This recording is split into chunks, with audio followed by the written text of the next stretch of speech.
Olá, minha amiga, meu amigo, hora do nosso encontro nesta terça-feira, 18 de novembro.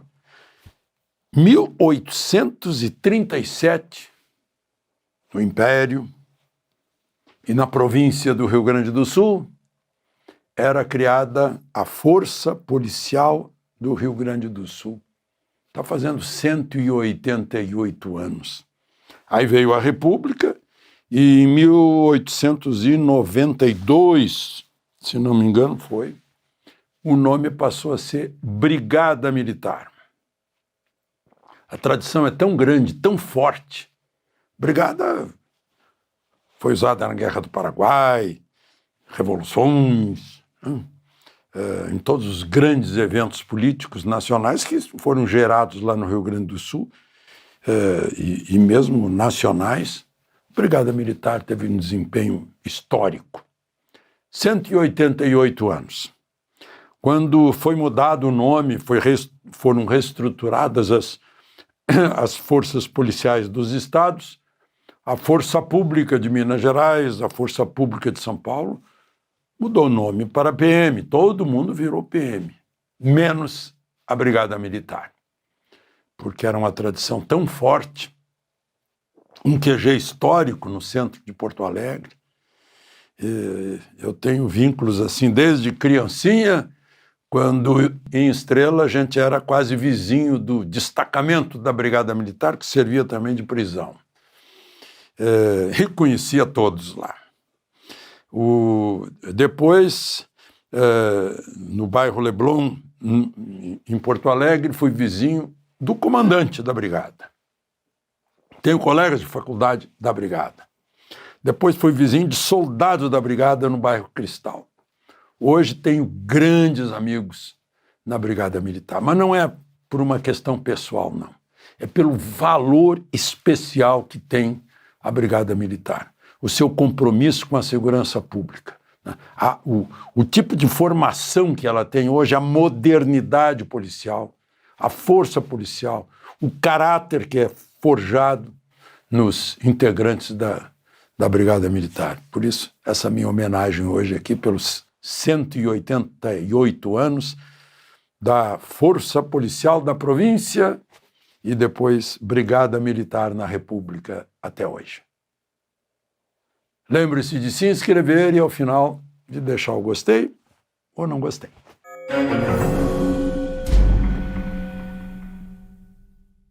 Bom, comecei falando em polícia, né? Polícia Federal começou fazendo prisões do Banco Master. A primeira delas no aeroporto de Guarulhos, na hora que o presidente do Banco Master ia pegar um jatinho, me diz um amigo que estava mais próximo da situação, um Gulfstream, para ir para Malta. Já tinha fretado para ele. A Polícia Federal já estava de olho no senhor Daniel Vorcaro. Prendeu mais um ex-sócio dele, o tesoureiro do banco, mais diretores do banco. É um banco que foi convertido em banco em 1990. A Polícia Federal diz que as fraudes chegam a 12 bilhões. Era assim muito acima do rendimento normal que é possível, né? E tinha gente que não desconfiava, só pensava no suposto rendimento. Agora vai amargar aí problemas para receber. Dizem que são 1.600.000 investidores no Banco Master. Agora está enrolado é o pessoal do banco aqui do Distrito Federal, Banco Regional de Brasília, que, aliás, eu só conheci hoje uma sede monumental por foto que eu vi. Eu nunca passei por essa sede. Eu lembro da sede antiga, que ficava perto da sede do Banco do Brasil. E estava de bom tamanho, agora está um negócio luxuoso. Mas, enfim, a Justiça mandou afastar o presidente do Banco Regional de Brasília, é o Paulo Henrique Costa, o diretor financeiro e controlador, o Dario Osvaldo Garcia Júnior, não é meu parente.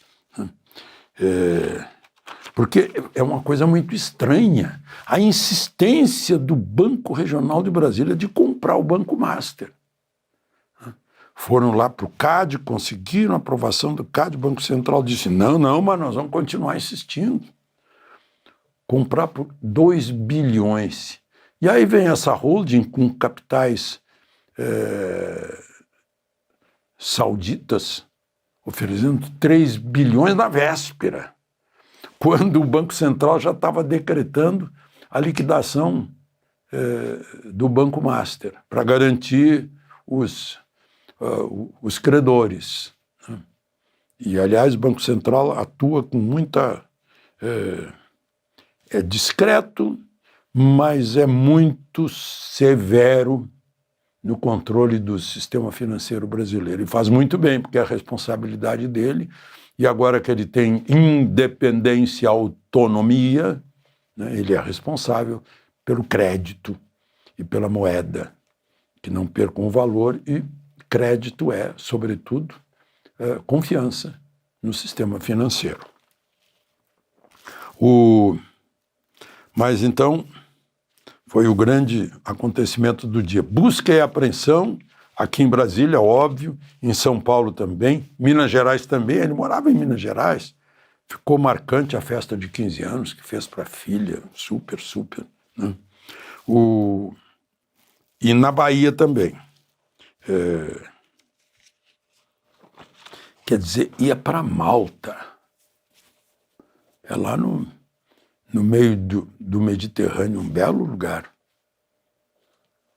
Enfim, vamos em frente. É interessante agora, né? Eu tenho visto na Agência Oficial de Notícias, a COP é coisa da ONU, organizada pela ONU. Eu acho que tem alguma orientação para botar a ONU nessa fria, né? Correu o mundo a declaração do chefe de governo da Alemanha, perguntando para os jornalistas quem é que queria ficar, ninguém quis ficar. Ele disse que prefere Berlim, né? Sair desse lugar aqui. Né? Hoje o presidente Lula ironizou a fala dele. Estão se queixando que tem mosquito, que a água mineral está cara, mas paga água mineral cara no aeroporto, tal, e não se queixam. Né? Que ele não lembrou de falar de assalto também, porque houve assalto, inclusive, de funcionário do governo federal. Mas aí ele disse, né, ele acha que tudo se resolve na mesa com bebida. Como ele sugeriu que a Rússia e a Ucrânia resolvessem sentar numa mesa de bar e resolver. Agora ele acha que o chefe de governo, o chanceler alemão, o nome lá é chanceler, ele chamou de primeiro-ministro, né, do chefe de governo. Konrad Adenauer era o chanceler, né, o grande. Bismarck. Vejam só, ele acha que tinha que ir para um boteco. Ele devia ter ido num boteco. Ele não disse deveria ter ido a um boteco, ele disse num boteco. Mas, enfim, e dançado e tal, e comido a comida de Belém. Mas ele não justificou, não respondeu. Agora, o pior fez o prefeito do Rio de Janeiro. Eu fico com pena de uma pessoa que ainda não percebeu. A pessoa vai avançando nos anos, mas não percebe. Ele quis defender Belém, mas não defendeu, ele não encontrou argumento para defender Belém. Aí ele ofendeu a autoridade de um país amigo, o chefe de governo da Alemanha. Chamou de nazista e filhote de Hitler. Depois ele apagou. Né? Mas o que significa? Né? Não encontrou argumentos na sua inteligência, nos seus neurônios, para explicar o choque civilizatório de um alemão em Belém, ou no Brasil. Que tem, qualquer turista brasileiro que vá para a Alemanha nota que tudo funciona, tudo está limpinho, né? Não sei como é que está agora. Eu tive um certo susto lá em Munique, né? Porque está chegando gente de fora que não tem os mesmos costumes, né? Mas, enfim, eu não gostaria de ter alguém que me defendesse desse modo. Não defendeu Belém, ofendeu o Friedrich Merz, mas não defendeu Belém, prefeito do Rio de Janeiro. Depois apagou, se arrependeu da puerilidade que cometeu. E só para terminar, a primeira turma, que está com 4, decidiu por unanimidade condenar 7. Um agente da Polícia Federal e outros militares do Exército Brasileiro. Unanimidade de 4 num tribunal de 11. Estranho, né? E absolveu o general Teófilo Gaspar de Oliveira, ou Estevam Caus Teófilo Gaspar de Oliveira. Era o comandante de operações terrestres, chefe do Departamento de Operações Terrestres. E os outros, teve 2 que foram condenados por incitação à animosidade das Forças Armadas. Foram condenados apenas com regime aberto. Ou seja, um foi 1 ano, outro foi 2 anos. E os demais, entre 17 e 21 anos. Os chamados kids pretos do golpe, que não houve. Mas, enfim, agora tem ainda espaço para recurso. É o que a gente está vendo. E só para encerrar, né, eu toda hora faço uma criticazinha do jornalismo, que eu não sei, se perderam. Muita gente se perdeu. Falando da morte, grande perda, do Jardim Macalé, 82 anos. Diz que ele morreu de parada cardíaca. Essa é a causa 100% das mortes. A pessoa morre porque o coração para. Só que não deu a causa da morte. Ela acha que isso é a causa da morte. Foi infarto, talvez. Ele estava com enfisema. Morreu de parada cardíaca. Todo mundo morre de parada cardíaca. De Brasília, Alexandre Garcia.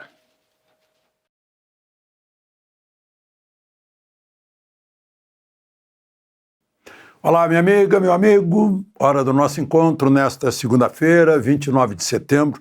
Hoje eu vou começar falando de mortes nesse dia. Primeiro da Hebe Camargo, foi em 2012 que ela nos deixou. Eu participei no programa da Hebe, ao lado da Rosemary, da Jovem Guarda.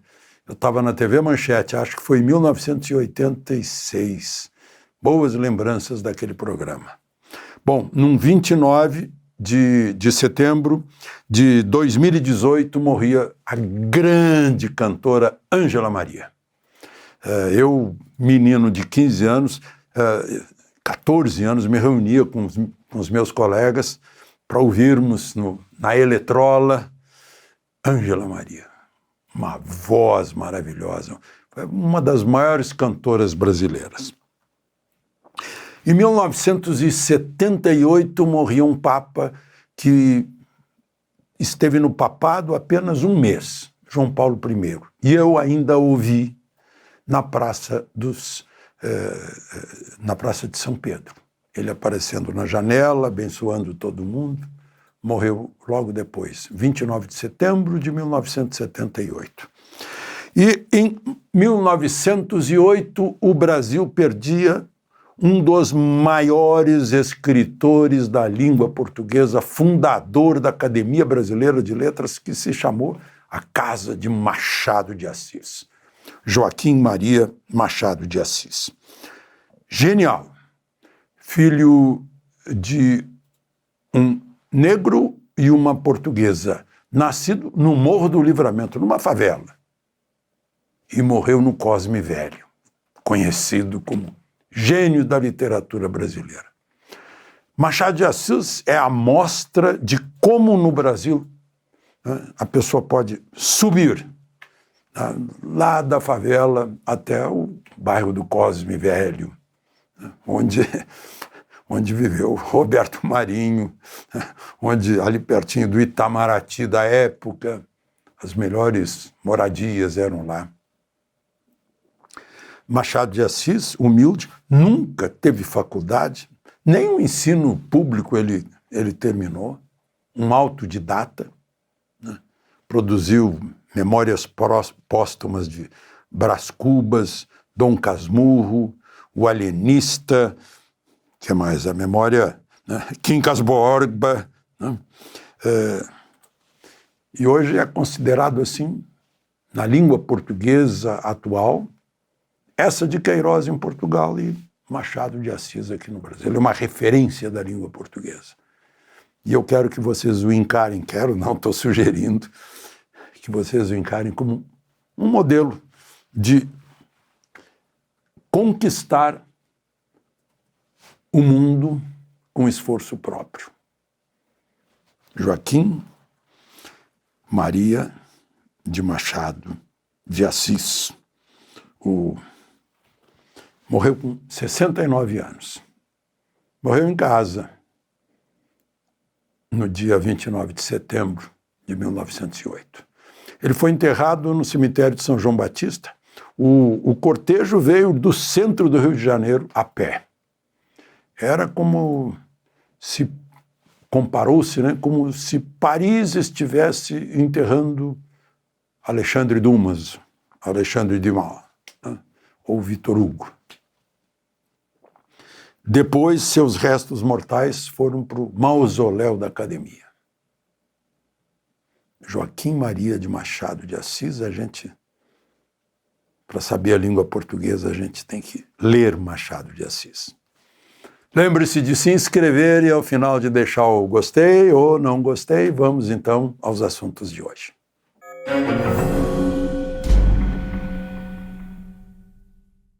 Primeira notícia de hoje, eu estranhei. Moraes oferecendo aos Estados Unidos o reconhecimento de que Eduardo Bolsonaro é um refugiado político. Eu li na agência oficial. O título é: Moraes diz que Eduardo Bolsonaro está nos Estados Unidos para fugir da lei. Ou seja, se ele diz isso, Eduardo Bolsonaro é um refugiado. Como ele é deputado, ele é um refugiado político. Está sancionando a condição de refugiado político. Pelo menos é o que diz esse título. Aí eu fui ver a notícia, e a notícia diz realmente que na decisão, Moraes disse que o deputado está nos Estados Unidos para evitar a responsabilização no Brasil. O que está acontecendo? O oficial de justiça saiu para intimar Eduardo Bolsonaro por essa denúncia que o Procurador-Geral da República mandou, Paulo Gonet, acusado de crime de coação para coagir o Supremo a não condenar o pai dele. E aí o oficial de justiça disse que não achou. Aí vai ser por edital. Edital vai ser algo público aqui, né? Para que a notícia chegue a Eduardo Bolsonaro, que ele está notificado de que há uma ação contra ele, né? Notificando-o a se defender, etc. O outro de coação é o Paulo Figueiredo. Só que Paulo Figueiredo é residente nos Estados Unidos. E aí, o que vai acontecer é que vai ter que ser uma carta rogatória, tem que seguir todos os trâmites, né? Vai para o Ministério da Justiça, Itamaraty, Departamento de Estado, Departamento de Justiça. para comunicar isso ao Paulo Figueiredo. Bolsonaro estava nesse inquérito, mas ficou fora. E ele foi preso. A prisão cautelar não é o processo dos 27 anos, é esse. A defesa de Bolsonaro, eu já falei aqui, tá dizendo, olha, se ele ficou fora, então está derrogada a prisão. Bolsonaro recebeu hoje uma visita de 3 horas do governador Tarcísio, dos filhos senador Flávio e vereador por Camboriú, né? Balneário Camboriú, o Jair. Né? Outra questão, né? Se foi coação, sim, o procurador-geral, Paulo Gonet, argumenta no pedido da denúncia, né? Argumenta que os dois ajudaram a serem impostas graves sanções a ministros do Supremo para coagir o Supremo.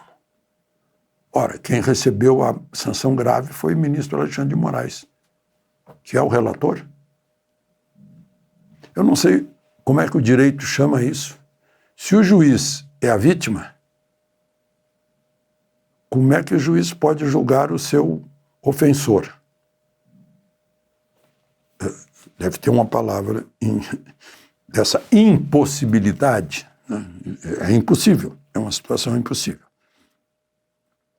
Bom, o vice-presidente da República, ministro da Indústria e Comércio, Geraldo Alckmin, disse que está muito otimista por causa da química entre Lula e Trump, no encontro dos dois, mas que não tem nenhum encontro agendado entre os dois, quer dizer, até agora.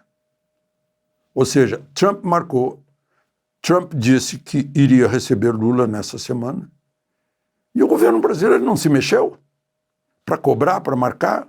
Ok, estamos prontos. Aí a qualquer dia, a qualquer hora que o senhor presidente dos Estados Unidos tiver livre, tratando da faixa de Gaza, com Netanyahu, a Palestina, estiver livre, estaremos aí, como fizeram os japoneses, que, aliás, foram primeiro e depois avisaram, estamos aqui, vizinhos da Casa Branca, pode chamar a hora que quiser para a gente negociar essa alíquota.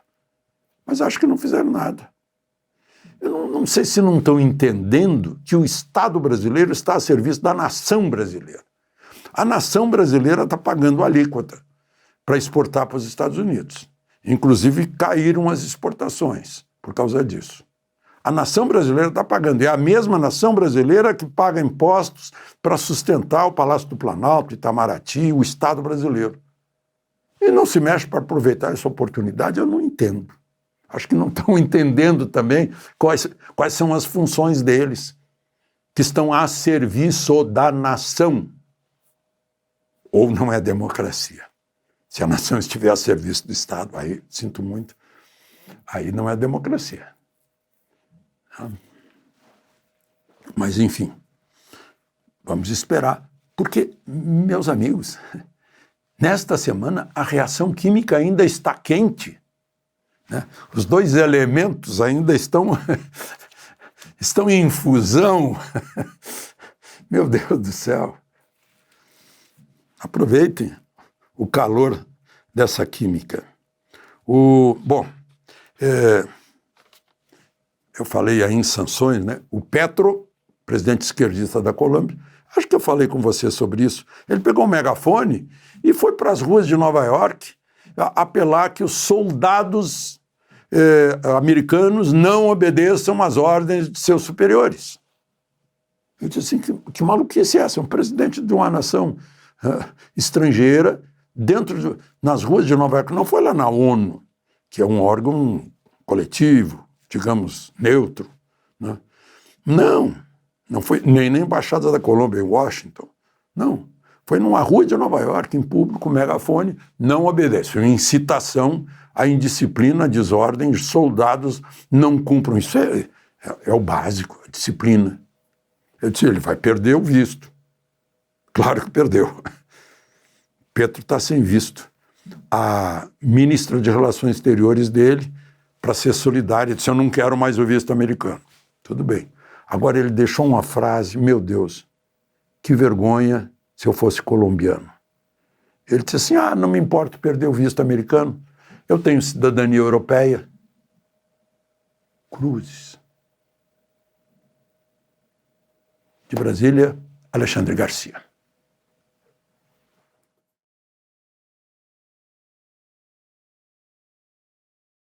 Boa tarde. Você vai assistir agora a gravação do comentário de rádio. Gravei ontem à noite. Comentário que foi divulgado na manhã desta segunda-feira, dia 20 de outubro. Lembre-se de se inscrever e não esqueça ao final de deixar o gostei ou não gostei. Vamos então ao comentário.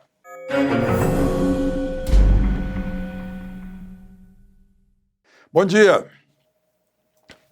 Ficou sabendo que o presidente da Câmara está contratando a Fundação Getúlio Vargas para limpar a imagem da Câmara. E nós, contribuintes, pagadores de impostos, vamos pagar quase 5 milhões por isso. Gente, era tão fácil ter uma boa imagem na Câmara, bastaria o Hugo Motta ser verdadeiro. No dia que ele brandiu a Constituição imitando o gesto do Dr. Ulisses, em 5 de outubro de 88, todo mundo acreditou que ele ia cumprir a Constituição, que ele jurou cumprir. Né? E defender também, porque afinal, ele como deputado, ele faz parte, ele é o presidente de uma Câmara que fiscaliza o governo. O governo significa executivo, legislativo e judiciário. E se algum ponto do governo não está cumprindo a Constituição, cabe à Câmara e ao Senado, né, denunciar. E todas essas lambanças, né, por exemplo, faz mais de um mês que se aprovou urgência para o projeto de anistia. Não tem sequer projeto. Eu vi um projeto muito interessante, depois eu vou falar para vocês, esse projeto eu quero ler bem para verificar se é plausível. Bom, interessante, a Fundação diz assim, que é para mapear os gargalos. Tem lá um gargalo de um uísque Chivas, que saiu a foto do presidente da Câmara tomando no gargalo. E para fazer oficinas, não sei se é para consertar os carros da Câmara. Meu Deus. Pelo menos a gente acha graça de certas coisas. Bom, tem uma outra questão aqui. Barroso saiu, né? Olha só, com que chave de ouro ele encerrou os 12 anos de Supremo, votando a favor do aborto. O artigo 5º da Constituição, que é a cláusula pétrea, começa com direito à vida. É uma vida. O 2º artigo do Código Civil diz que são garantidos os direitos do nascituro desde a concepção. Né? Então, já saiu coerente. Ele sempre foi aí desse progressismo, né, que é para afundar os valores da maioria da sociedade brasileira e fingindo que a Constituição não existe, que a lei não existe. Saiu triste, né? Saiu cabisbaixo, foi uma saída, eu tenho chamado de desertou, né? Porque de repente saiu. Gente, eu falei para vocês, um dia antes do acordo de paz lá na faixa de Gaza, e no dia do acordo, depois do acordo, eu disse, eu não acredito que esse acordo vá dar certo, porque participa dele o Hamas. Se tiver o Hamas num acordo, não dá para participar. Pois ontem o Hamas matou 2 soldados israelenses e feriu 3. A Israel já reagiu. E antes disso, o Hamas reúne palestinos de outras facções põe de joelhos na praça pública e executa. Tem feito execuções. Quem defende o Hamas defende isso. Esses radicais que matam seu próprio povo para impor a ordem, para que sejam obedecidos. Eles sempre fizeram isso. O acordo de paz mesmo foi feito com a Organização para a Libertação da Palestina de Yasser Arafat. E com isso já criou-se a autoridade palestina, que tem inclusive embaixador no Brasil. Mas aí, quando surgiu o Hamas, impôs uma ditadura apoiada por quem? Pelo Irã. Irã põe enclaves lá em Israel. Bom, e para encerrar, eu queria falar de um crime aqui em Brasília que chocou a cidade. Foi em pleno plano piloto, na 112, matou um jovem aluno do colégio militar, o Isaac Vilhena, de 16 anos. Estava jogando bola com seus amigos no bloco e veio uma turma de 6 ou 7 adolescentes roubando celulares. O Isaac correu atrás de um para pegar o celular dele de volta e recebeu uma facada no peito. Vocês já imaginaram a mãe e o irmão do Isaac descendo do apartamento para ver o filho morto numa poça de sangue? O pai dele é um médico do Exército Brasileiro. Chocou.